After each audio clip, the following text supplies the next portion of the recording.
Hai Bre, ketemu lagi dengan saya Solekan, hipnoterapis dari Semarang. Bagaimana kabarnya? Baik ya, semoga kita selalu diberikan kesehatan dan perlindungan dari Tuhan Yang Maha Esa. Kemarin kita sudah membahas tentang bagaimana cara menghargai diri sendiri. Yang jika itu kita lakukan, kita mempunyai power kelebihan yang luar biasa dan mempunyai rasa bersyukur yang sangat tinggi, yang sebelumnya mungkin kita tidak pernah merasakan yang namanya bersyukur. Bahkan kita selalu kekurangan terhadap diri kita sendiri. Nah, ngomongin soal kekurangan, hari ini kita membahas berkenaan dengan hal-hal negatif, yaitu emosi, marah. Kita bicara itu hari ini. Bagaimana cara mengontrolnya? Dan kita harus ngontrol emosi kita. Karena itu gangguan dari diri kita sendiri. Tapi sebelum itu, sebelum video ini kita lanjutkan, jangan lupa untuk like dan subscribe dan bunyikan loncengnya agar Anda tidak ketinggalan video-video selanjutnya dari Anak Panah. Nah, dalam hidup ini, terkadang dalam hati kita sudah tertanam untuk tidak melakukan perbuatan buruk yang bakal merugikan orang lain. Benar gak sih? Gak mungkin dong kita punya pikiran tiap hari pengen membuat salah kepada orang lain, membuat hal-hal yang merugikan. Tapi perbuatan buruk itu bisa jadi muncul dari orang lain yang akan berakibat efek dengan kita. Bagaimana rasanya? Pikir deh. Gak enak pasti, ya kan? Ada saja perbuatan orang lain yang membuat kita merasa jengkel dan panas hati. Bisa jadi perbuatan tersebut disengaja atau tanpa disadarinya. Bila ini terjadi, jangan lantas main hakim lah dan menyalahkan secara kasar. Ingat, di Indonesia khususnya, tidak semuanya bisa diselesaikan dengan main hakim sendiri. Karena hidup kita tidak di hutan. Hidup kita di perkotaan, di Indonesia yang mempunyai aturan dan hukum yang jelas. Iya kan? Hati-hati ini guys. Kadang saat kita emosi yang berlebihan, di alam bawah sadar kita langsung aja melakukan hal yang buruk. Padahal bahaya untuk sekarang. Dulu pun juga bahaya ya. Bila ini terjadi, bagaimana caranya? Caranya adalah ulas dan kajilah apa yang terjadi. Kemudian berikan masukan secara bijak dan penuh kearifan. Mungkin kalau hanya sebuah teori itu sangat gampang. Berikan masukan dengan bijak dan penuh kearifan. Apakah kita tidak boleh emosi saat kita dipersalahkan orang lain? Atau ada orang yang melakukan kesalahan sama kita? Wajar. Saya bilang wajar. Kalau emosi sih wajar sih. Tetapi untuk itu hari ini kita membahas itu kan, masalah mengontrol. Bagaimana kita mengontrol? Kita belajar itu. Kearifan ini akan membekas di hati orang yang berbuat salah kepada Anda. Makanya banyak orang yang ngomong bahwa saat Anda disalahin atau dilukain, jangan balas dilukain. Berikan kedamaian kepada mereka. Berbaik hatilah kepada orang yang salah kepada kita.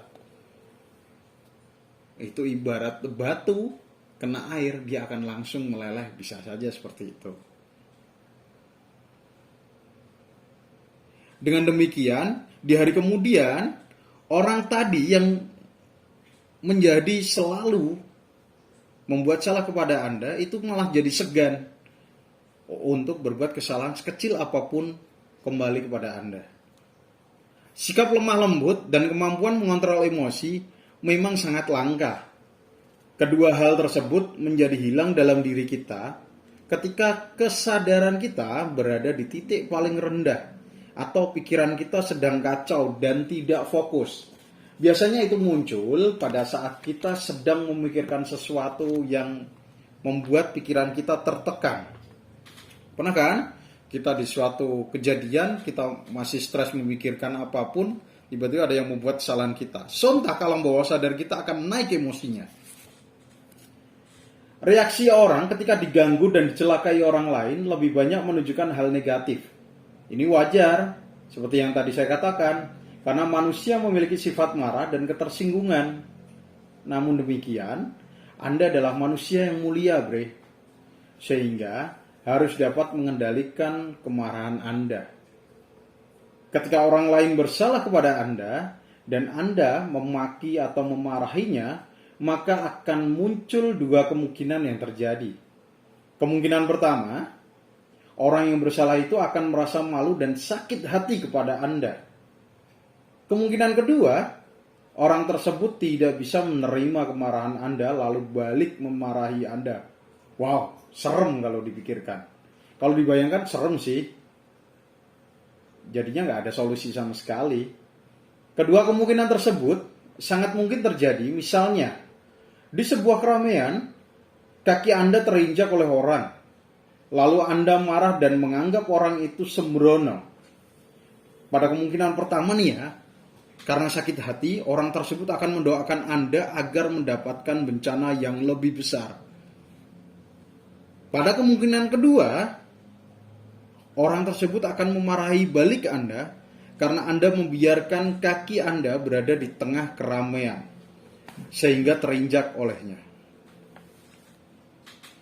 Jika Anda merasa di kondisi sering marah, sering meluap-luap emosinya, dan tidak bisa teratasi, Anda bisa hubungi manajemen kami untuk membantu terapi diri Anda dalam mengontrol atau membuang emosi-emosi negatif yang Anda.